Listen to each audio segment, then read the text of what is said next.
Hello YouTube, this is Darkon633 and today I'm bringing you a review of the Power Rangers 20th Anniversary Armored Mighty Morphin Red Ranger. This figure is, well, a really interesting figure because even though it's supposedly a new mold, I heard that it's mostly kind of like a retool of the existing 10th Anniversary figure, but there are some major changes to the sculpt kind of here and there. But anyways, let's go into the figure itself. The figure itself is, obviously, the Red Ranger. And going by most of the Power Ranger toys, especially in this scale, it's the over-buffed out, unnecessary, like, muscular sculpt.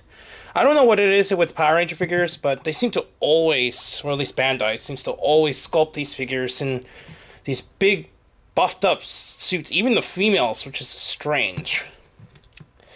Anyways, he comes with several accessories.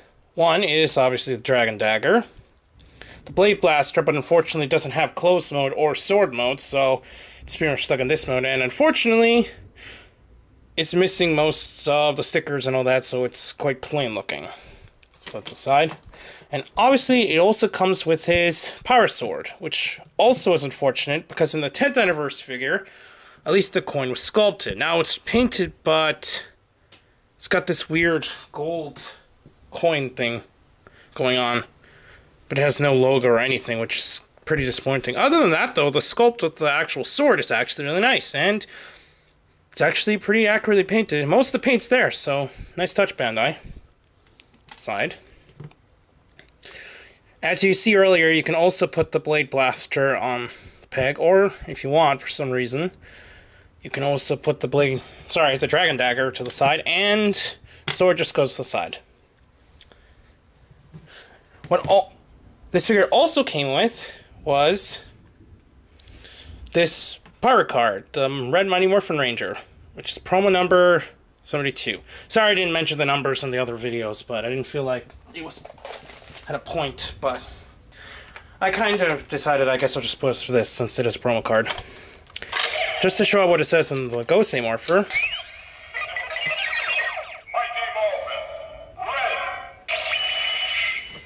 Anyways, that's all it says in the Gosei Morpher. Nothing too spectacular. Before we go into the figure, let's also take a quick look at the box. The box is pretty much all the standard for the Armored Might. Shows for some reason figure again on the side, and then a really small amount of pictures just for the figure itself. That's it itself for the box. It's good that it does have the original Mighty Morphin logo on it, so that's good. Let's just take it aside and look at the figure. Okay, the figure is, well, okay sculpted, I guess. It's got the G-Ranger buckle, or the Power Morphin molded on, and it's pretty much close, more like a Season 1 design since the bolts aren't painted. Articulation goes for head, can turn 360, but it's a quite tight joint, so it can only go so much.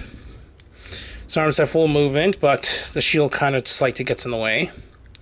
It's got a single elbow joint. Wrists can go around. It's got an ab crunch. You just go, well, not really an ab crunch, it just kind of bends forward and back. It's also got full waist articulation, goes all the way around. So it can go in and out and then bend at the knee. This, and he's got feet pivot, so it's pretty well articulated. Anyways, the gimmick for this figure is as follows. Alright, so you just remove the tabs here, and then underneath it's just the regular Mighty Morphin figure in all of its buffness. So yeah, you also need to remove the wrists so that you can remove the armbands. Like that.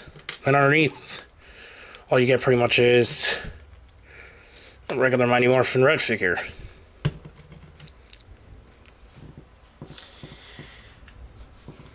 Articulation is pretty much the same as before. A little more movement because it's no longer hindered by the shield, and the head has a little bit more movement. Not too much extra. Anyways, this figure is a really nice figure. Obviously, it should have been better without all the buffness, but what can you do? Bandai has been doing that even since the original series. And for the shield itself, it's actually created in a little better than shields in the past, but at the same time, it's kind of a pain. Basically, what happens is that these tab in like normal, and these little tabs go into these little slots here. But the thing they added in order to make sure this thing stays on a little better, or at least tried to stay on better, is that these little pegs that are right here attached to the shield peg into these little holes that's on these straps here. By doing this, it helps slightly to keep the shield on better, but it can be quite a pain to actually put the shield on in the process, which is unfortunate. Because the way the muscles are sculpted and everything, it kind of gets stuck. As you can see, it sometimes doesn't like to tab on at all. Basically, as long as you get all the puts on the correct spaces, it should stay on. As you can see here, we're having difficulty. Okay, good. Oh, no. It falls off, whatever. Okay, I'm just taking this off then. You pretty much get the point. Anyways, this figure roughly goes for around good $17 to $20 depending on the location you buy it from. Please comment and subscribe, check out Tokai News, Hero Otaku, and the other channels down below, and I'll see you later, YouTube. Bye.